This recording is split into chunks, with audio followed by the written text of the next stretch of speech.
Kita coba kesentul apa ya. Oke, halo semuanya, balik lagi channel YouTube gue lagi, Fani Tobia. Dan sekarang gue lagi duduk di motor yang spesial banget, ya ini Honda Vario 160 yang versi ABS yang Activo Black. Dan ini desainnya berubah banget dari yang sebelumnya, terutama dari depan ini kelihatan lebar banget. Jadi mungkin sebelum itu jangan lupa untuk subscribe dulu channel ini dan juga follow Instagram dari Daya Motor Jati Makmur di deskripsi di bawah. Kita mulai dari depan. Oke, dimulai dari depan di sini sekarang kita lihat di sini pertama yang paling gua notice banget di bagian visornya. Sekarang itu kayak ada visor di sini untuk dudukan plat nomor. Jadi kalau kita lihat ini plat nomornya yang sebelumnya dari besi sekarang berubah jadi cover plastik dan ini nyatu sama visor. Jadi udah integrated nih. Jadi kalau kita mungkin custom visor itu ada sekaligus dudukan plat nomornya. Nah, itu mungkin nanti ada part aftermarketnya yang jual di bagian sininya. Terus untuk di sini samping-sampingnya untuk bagian dasi atau dashboardnya sendiri dia warnanya jadi matte black gini.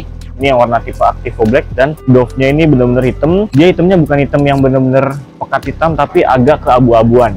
Jadi bukan hitam yang seperti si visornya. Terus di bagian samping ini lampu-lampunya itu mirip sama yang sebelumnya, cuman ditambahin kayak layer. Jadi seolah-olah dia itu bertingkat dan nembus masuk sampai ke bawah lagi. Dan ini jadi DRL, terus C-nya di atas, kiri kanan, lalu ada DRL dan juga lampu utamanya di bawah lagi. Jadi tumpukannya tuh bener-bener banyak dan bikin dia itu makin sangar banget. Terus tampilannya lebih lancip, sipit. Terus kalau kita lihat ini lampunya juga kalau dilihat dari arahnya ini sopan ya. Jadi ke bawah nggak nyilauin pengendara lain kalau dilihat dari arah berlawanan. Nah, kalau lihat ke bawah sedikit nih, di bagian lampunya sendiri LED full dari depan sampai ke belakang. Jadi udah futuristis banget lah kalau dibilang dari Honda Vario ini. PCX semua motor-motor Honda yang kelasnya se-Vario atau Scoopy gitu ya. Itu Scoopy belum full LED, tapi si Vario udah full sampai ke belakang-belakang. Nah, untuk dimensi spakbornya sendiri dia membesar sekali karena banyak sekarang lebarnya tuh lebih lebar. Sekarang pakai ukuran 100/80. Itu kira-kira sama kayak ukuran ban belakang Jupiter MX2 dulu yang 135. Depannya selebar ini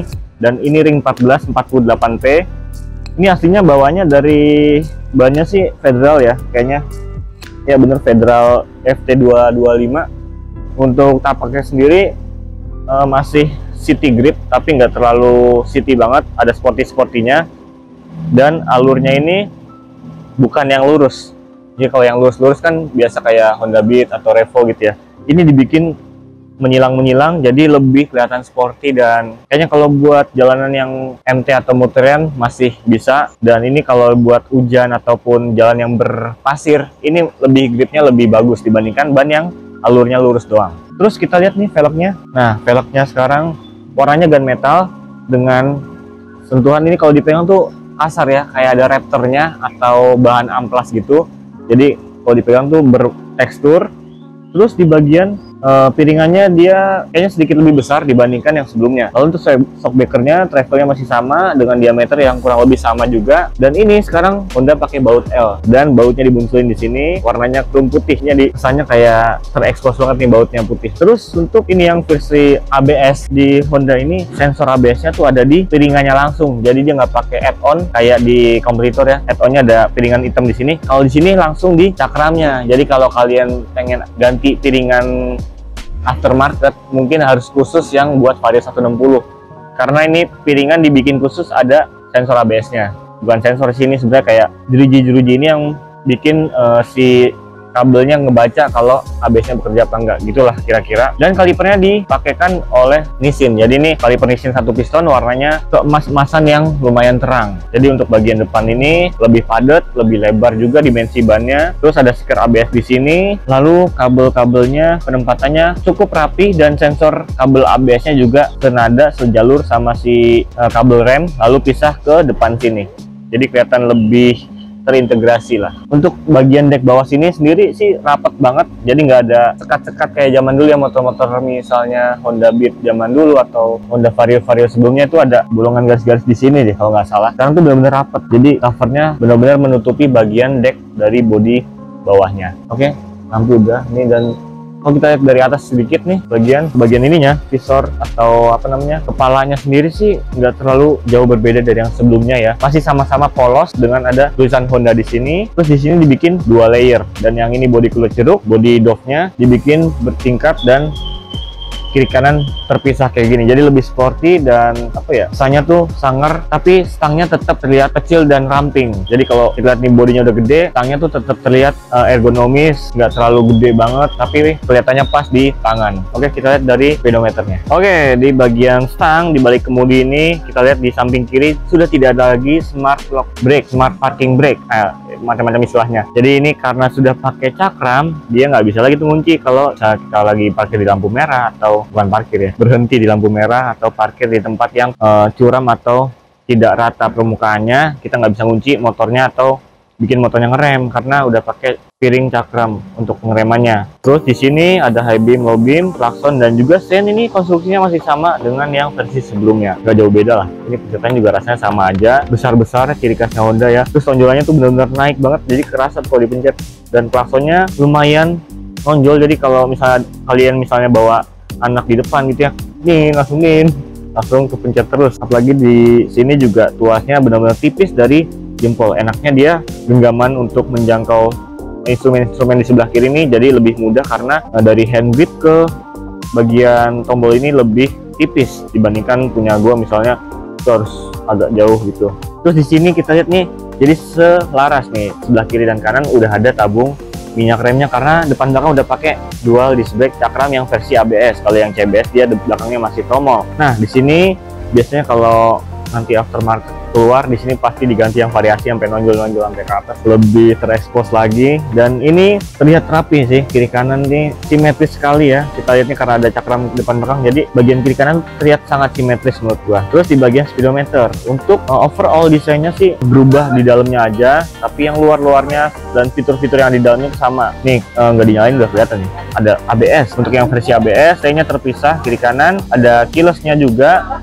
Terus ada buat high beam, check engine, suhu, dan ini idling stop system, aki, dan juga sen lagi. Dan ini immobilizer. Immobilizer itu buat kuncinya aja sih sebenarnya, ya kalau di Vespa Matic gitulah.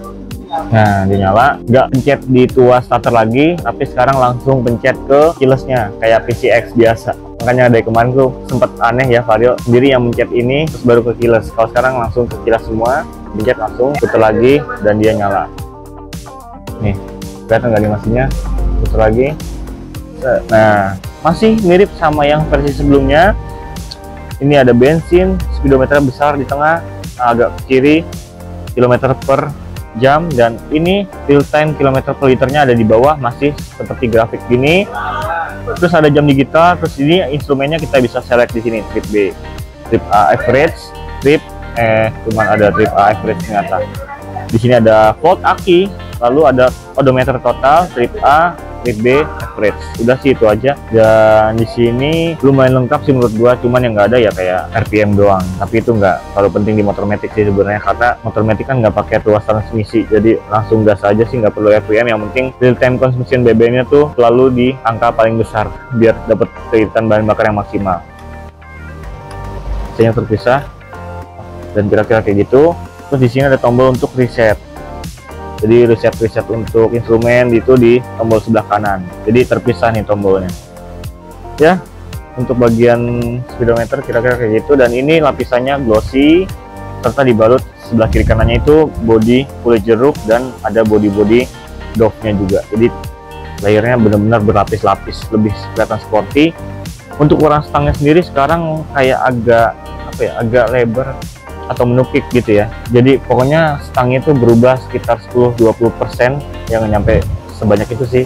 Tapi intinya konstruksinya lebih dikembangkan lagi dari yang sebelumnya. Nah, terus di bagian kanan nih ada tombol idling stop sistemnya besar sekali. Kalau kita klik di sini, ini enable, kalau di sini off, dan nanti muncul di huruf A dan lingkaran hijau ini. Terus di sini ada electric starter, dan di tuas gasnya udah motor standar sekarang ya, pakai 2 kabel gas. Lalu kita bahas dari akomodasinya, terutama di bagian kanan dulu nih, lacinya yang terbuka, dia lumayan dalam. Kalau kita masukin ya, ini HP gua bisa lumayan masuk dengan sempurna, dan ini dijamin kemungkinan jatuhnya sih sekitar 30% doang sih, nggak terlalu terbuka banget kayak yang lama, tapi lebih dalam. Ini efek dari bodinya dia yang lumayan membesar, karena ini nih bodi depannya besar, jadi dia punya laci yang lega nih. Ini efek bagus dan perkembangan yang lumayan signifikan dari Honda Vario. Terus di bagian kanan, nah kalau kita dari lacinya sendiri lumayan bagus dan ini ada 2 tingkat. Misalnya kalian pengen ngecas apa gimana, kalian bisa langsung buka di sini, langsung ke soket USB, nggak perlu beli lekter lagi. Cuman kekurangan dari soket USB kayak gini, misalnya kayak gue sering bawa pompa elektrik ya, buat pompa motor apa pompa gimana gitu, dia nggak bisa nyolok, dia harus konverter lagi ke USB. Cuman kalau yang seneng ngecas smartphone di motor, tinggal beli kabelnya aja, langsung colok ke sini, atau pakai kabel original dari smartphone kalian, langsung colok ke sini, bisa langsung ngecas. Dan ini udah fast charging, keren banget ya, 2,1 ampere, sekitar 18 watt kalau nggak salah deh. 18 watt itu udah masuk fast charging. Dan kalau di dalamnya ini lumayan dalam banget, jadi kalau misalnya gue masukin ke smartphone atau botol minum 600 ml ini lumayan masuk sih nih. Nah, dan kalau ditidurin gini set bisa tertutup dengan sempurna. Udah, kabelnya tinggal dicas di situ dan tertutup dengan rapat, lebih aman juga ditutup gini karena nggak langsung kena hujan. Dan di sini ada atas atapnya, misal kita lagi jalan gitu kan, air itu nggak bakal langsung ke arah silnya ini, tapi terhalang oleh bodi yang ada di atas ini. Jadi menurut gue ini aman banget sih kalau buat ngecas sambil di jalan walaupun hujan, apalagi kalau smartphone-nya juga yang IP68 atau IP67 yang udah sertifikasi waterproof. Nah, untuk klipnya sendiri ini ada di sini ya, ini kita lihat sendiri nanti awet sampai berapa lama ke depannya. Tapi untuk tutupnya sih mudah dan bukanya juga ada 2 tingkat. Jadi untuk buka segini, kalau misalnya lebih lebar lagi itu diturunin lagi kayak gitu. Praktisannya sangat baik ya menurut gua, banyak perkembangan dari yang versi sebelumnya.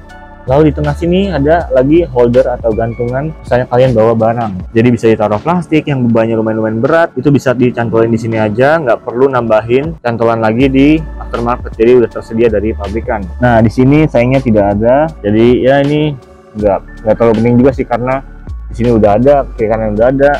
Dan kalau misalnya bawa galon ini kayaknya bisa kiri kanan ya, atau ditidurin gini masih lumayan masuk. Jadi untuk emak-emak yang pengen motor kece 110 Vario kayak gini, dia bisa akomodasinya sangat luas. Dan di bagian decknya ini ada kayak parutan gitu, membuat efek. Jadi kalau kita taruh sepatu tuh ini keset banget nih, nggak bener-bener nggak licin tuh. Dan ukurannya sangat lebar, jadi kaki kita tuh bisa relax beberapa posisi tuh, nggak terlalu mentok banget. Ukuran sepatu gua ini 39an, ini masih bisa ganti-ganti posisi kayak gini, jadi lebar banget ya. Oke, kita lihat dari bagasinya.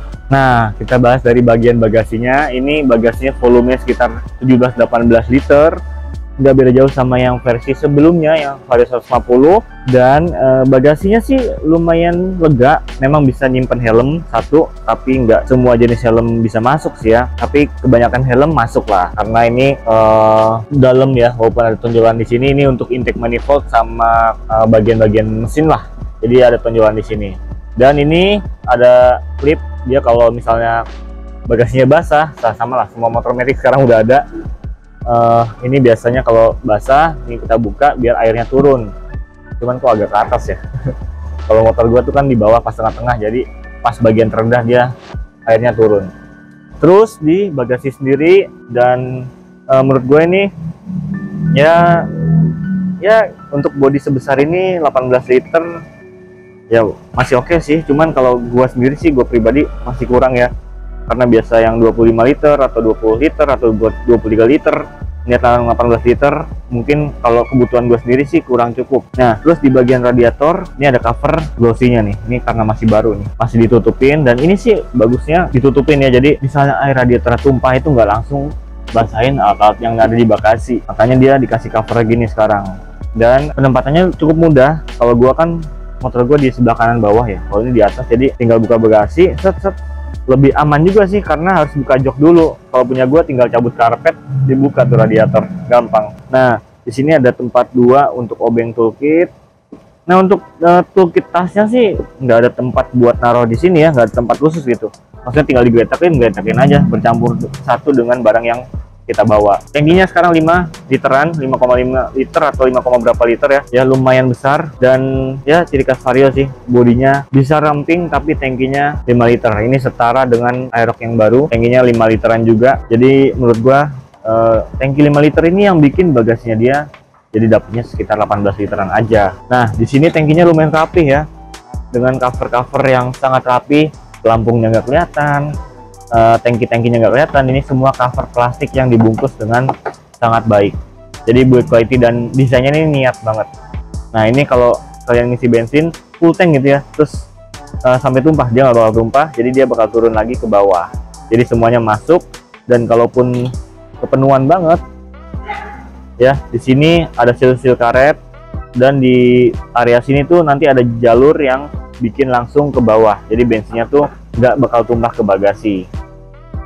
Ini build quality-nya juga bagus ya, dia bukan pakai karet yang terpisah sama yang ininya klip-klip gitu ya, tapi pakai yang tabung kayak gini, jadi lebih rapi, lebih bagus, dan lebih rapat juga. Nah, gue mau nyobain ini posisi duduknya.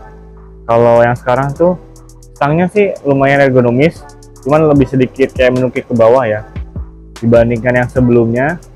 Ini lebih ke dalam, jadi lebih kesannya sporty dan lebih sigap kalau kita misalnya buat manuver di kemacetan gitu ya, lebih kelihatan set gitu. Untuk keringanan stangnya sendiri sih, Vario tuh stangnya memang ringan dan enak banget. Dari bodinya sini juga ramping, kecil, tapi juga instrumennya apa ya, lengkap, untuk informasinya juga jelas-jelas. Jadi kita nggak perlu stang yang gede-gede untuk banyak informasi, tapi cukup ditanamkan di sebuah speedometer yang lumayan kecil, dan stangnya berukuran mini, ringan, tapi kita juga bisa dapetin fitur yang maksimal. Untuk gasnya sendiri ini enteng, gripnya, pernya juga enteng. Ciri khas Vario nih enteng, lumayan dibandingkan yang generasi 2 sebelum ini tuh agak berat tuh. Terus di tuas-tuas remnya ini warnanya hitam doff. Oke, kita bahas dari mesinnya nih.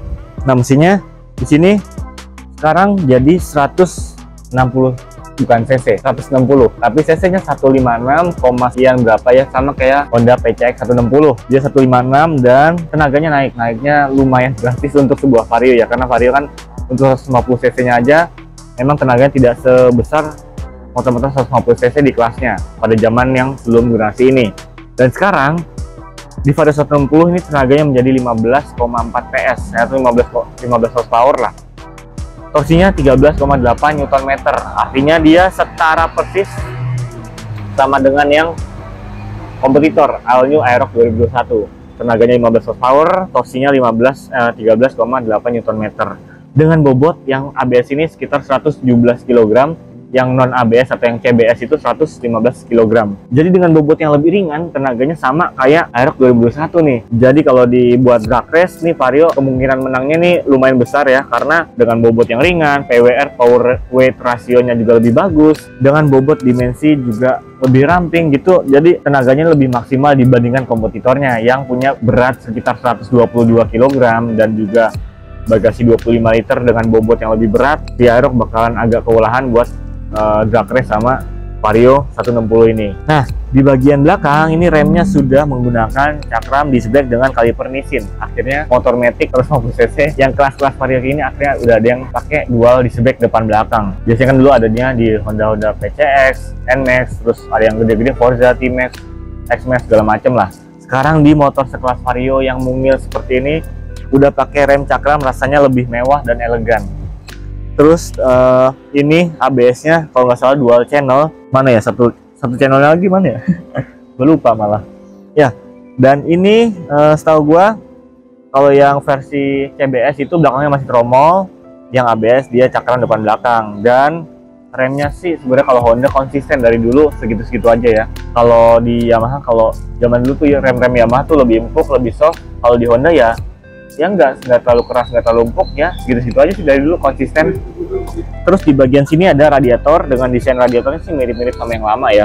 Terus dia modelnya lumayan mendalam gini, ke dalam gini ya, agak tutupan dengan footstep. Beda sama Aerox yang terlalu terekspos ya radiatornya, jadi banyak yang di custom tuh. Kalau ini agak ke dalam, jadi mungkin kalau beli variasi juga ya kelihatan tipis-tipis lah. Knalpotnya sekarang berbeda sama yang versi 150 lama, karena dia basisnya mirip-mirip sama yang dipakai oleh PCX 160, khususnya di ujung muffernya yang lebih ergonomis, karena kalau yang sebelumnya itu kan sporty banget ya, lancip-lancip kayak yang dipakai di CB 150R sama CBR 150. Kalau yang sekarang basisnya lebih ergonomis, membulat, tapi kelihatan desainnya tuh tetap bagus juga. karena di sini covernya lebih besar. Di sini ada tambahan bodi, di sini ada ruang ini untuk buka baut ke arm. Jadi dibikin lagi bertingkat kayak gini, dan di sini juga ada aerodinamis, ada shape yang tegas, dan ini membuat desainnya lebih niat dan tidak terkesan itu aja. Terus di armnya warnanya silver. Di sini ada rear hugger atau spakbor kolong. Yang versi sebelumnya sebenarnya ada, cuman pendek. Kalau sekarang ini lebih panjang nih kalau kalian lihat, sampai ke hampir setengah ban. Dan di motor ini memang masih pakai satu shockbreaker, tapi menurut gua satu, mau dua, mau tiga, mau empat, mau monoshock di tengah kayak mau monoshock di pinggir, yang penting kita tuh nyari performanya gimana. Nah, kalau misalnya dia satu tapi performanya oke, terus preloadnya juga bagus, nggak masalah sih menurut gua. Dibandingkan misalnya dua shock tapi keras, atau dua shock terlalu empuk, terlalu cepat mentok, itu juga percuma. Jadi yang penting performanya. Nah, untuk ban belakang sendiri dia pakai Federal FT22S dan ukurannya jadi 120/70.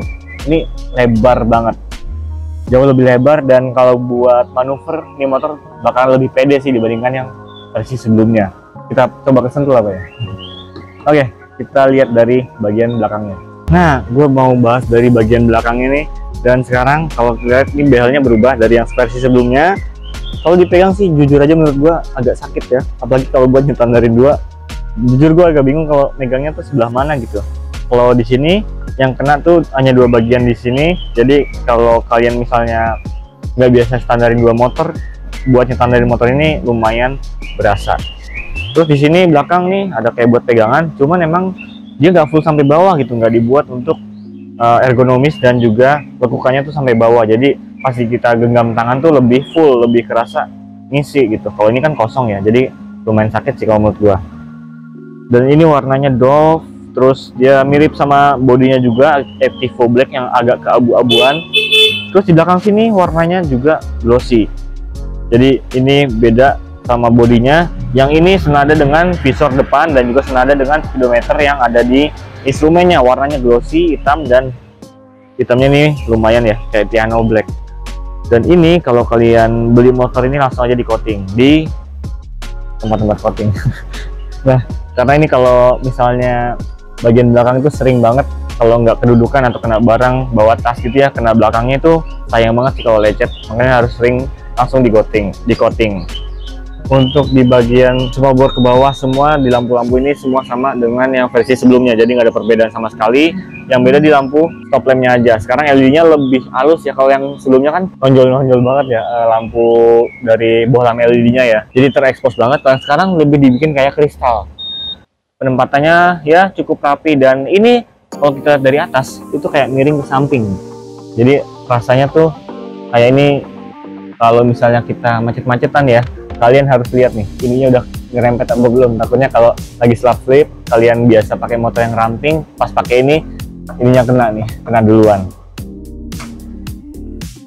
Ya hampir sejajar dengan kaki penumpang, lumayan lebar jadinya ya. Oh iya, gue lupa ngasih tahu ke kalian kalau ini sasisnya itu baru, dan ini udah pakai ESAF atau Essence Smart Architecture Frame yang dipakai di Honda Genio, di Scoopy 2021, di Beat 2021 juga. Jadi sasisnya sekarang baru, dan pengaruhnya kalau kita bawa buat manuver, buat speed itu performanya tuh beda banget daripada Vario yang 150 lama. Lebih enak, lebih nurut gitu kalau buat diajak manuver, cornering, atau flap slip. Dan satu lagi, ESAF itu kan dia dari plat yang ditempa, dipres, jadi kayak kijang full press body dong. Ya, pokoknya ini sasisnya berbeda, bukan rangka yang turbolar atau pipa lagi, tapi yang kayak ya presan tempaan-tempaan aluminium lah. Pokoknya overall untuk desainnya sendiri, menurut gua ini desainnya lumayan bagus dan all new banget. Jadi orang kalau lihat juga, wah udah pasti ini Vario 150, udah nggak bisa bilang wah ini 125 atau 150 lagi, karena yang 125 nya masih pakai desain yang lama, yang 160 nya udah kelihatan beda banget. Jadi kalau kalian beli 150 nggak bakal dibilangin 125 lagi lah. Terus untuk OTR sendiri, nah sekitar 28.700.000 kalau nggak salah, atau 28.500.000. Tapi untuk detailnya kita lihat lagi di sini, harga all new Vario 160 ABS yang Active Black, bukan Activo Black ya, Active Black, Ini dijual dengan harga 28.700.000 dan kalian bisa langsung kredit atau bisa langsung inden atau mesen di Honda Daya Motor Jati Makmur yang ada di deskripsi di sini. Klik aja langsung link Instagramnya di deskripsi. Untuk overall desainnya menurut gua sangat bagus dan menarik sekali. Apalagi spionnya sekarang lebih oke karena spionnya sekarang modelnya pakai punya PCX, jadi lebih mewah dan elegan karena dia itu batoknya tebel. Oke, mungkin segitu aja kali ini review Honda Vario 160 ABS yang Active Black. Kita ketemu lagi di video berikutnya. Jangan lupa komen yang banyak di kolom komentar. Bye.